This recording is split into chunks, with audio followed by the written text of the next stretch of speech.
رغم الأداء الباهت في الشوط الأول والبطء وعدم التجانس وعدم وجود دوافع للفوز، الأهلي يفوز على يانج أفريكانز 2 لا شيء. بسم الله الرحمن الرحيم، أهلا بكم في قناتكم الكورة تحت الضغط. النهارده احنا بنحلل مباراة النادي الأهلي ويانج أفريكانز في دوري أبطال إفريقيا للمجموعات. النادي الأهلي النهارده بيلعب المباراة الثالثة، وقبل المباراة كان رصيده 4 بونت من ماتشين. بعد مباراة النهارده الأهلي أصبح 7 بونت من 3 مباريات وبيحتل المركز الأول. إن الأهلي النهارده نزل المباراة وهو ما عندوش حماس ولا عنده رغبة ولا عنده دوافع للعب كرة القدم أصلا. طب ليه الأهلي ما عندوش رغبة وما عندوش دوافع؟ لأن معظم لعيبة الأهلي جاية من المنتخب، جايه من مسابقه كبيره ومن هدف كبير ومن مباريات كبيره خالص لحاجه اقل، فطبيعي الدوافع في الامم الافريقيه بتبقى كبيره، ما تنزل لدوري الابطال بتقل، فبتحصل انطفاء لدوافع اللعيبه، وده موجود في كل العالم.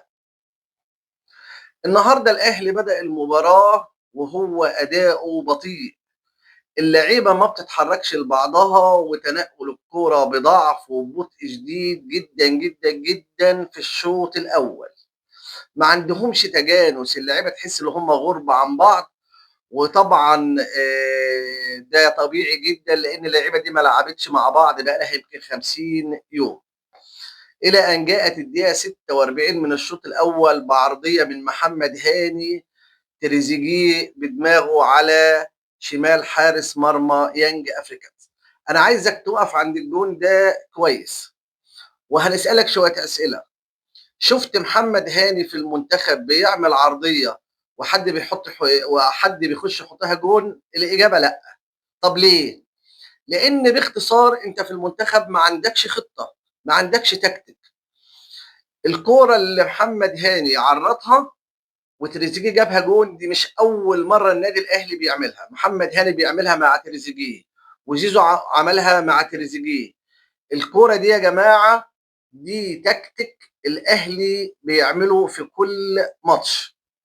انتهى الشوط الاول بفوز النادي الاهلي 1-0 في الدقيقه 46. في الشوط الثاني من الواضح اللي ترب بدأ يتكلم مع اللعيبه بين الشوطين. هنا بقى يا جماعه الفرق بين عندك مدرب عالمي وكبير وعنده شخصيه وشخصيته هاديه وبيقدر يرجع اللعيبه للمباراه مره تانية وبيبدأ يجدد دوافعهم. ده اللي ترب عمله بين الشوطين. اللعيبه نزلت وهي مبسوطه وهي فرحانه وهي عندها رغبه في لعب كره القدم، وده اللي بان على اداء النادي الاهلي في الشوط الثاني.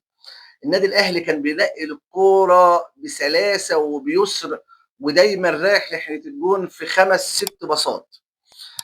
الاهلي تحس اللي نفسه اتفتحت على الماتش، جمل قصيره وجمل طويله ما بين تريزيجيه وامام عاشور وزيزو ومروان عطيه وديانج. بصراحه معظم اللعيبه لغايه الدقيقه 65 الجون العالمي اللي جابه تريزيجيه من لعبه ما بين جريديشار لزيزو لامام، امام بيعملها بلمسه جميله جدا في ال 18 لتريزيجيه بوش رجله الداخلي على شمال حارس المرمى. الجون الثاني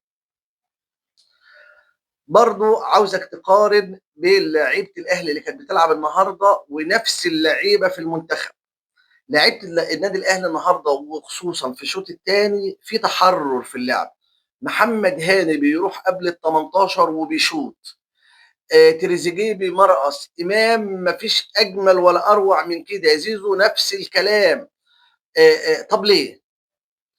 ليه هنا يا جماعه؟ عشان ترب مش ضاغط على اللعيبه، ترب نازل يقول للعيبه دي لعبه كره القدم ولعبه بسيطه، وهي لو انت بتلعب عشان تمتع نفسك وتمتع جمهورك وتستمتع بادائك داخل الملعب، عكس مدربين تانيين ربنا يهديهم يا رب ربنا يهديهم، نازل عشان يدافع بس، بيخلّيك كاره الماتش اللي أنت بتتفرّج عليه واللعيبة كارهة نَفْسها، وال90 دقيقة اللي بيتلعبوا أنت دايمًا تحت الضغط.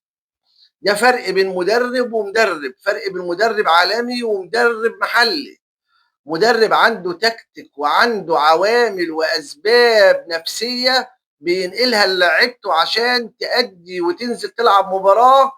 ما فيش أجمل ولا أروع من كده التيكي تاكا اللي الأهلي لعبها في الشوط التاني. انتهى الشوط التاني 2-0 وكان أداء الأهلي مميز طوال الشوط التاني.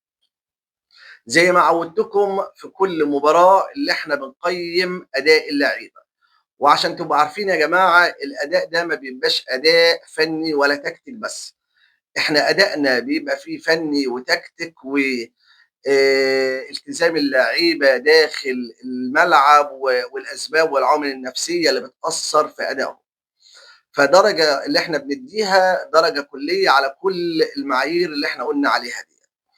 مصطفى شوبير 10، ياسر إبراهيم 5، هاني 6، ياسين مرعي 5، كوكا 4، مروان عطية 5، ديانج 6، زيزو 5، تريزيجيه 9، إمام عاشور 8، مروان عثمان 4، جراديشار 2، محمد بن رمضان 3، يسترب 10.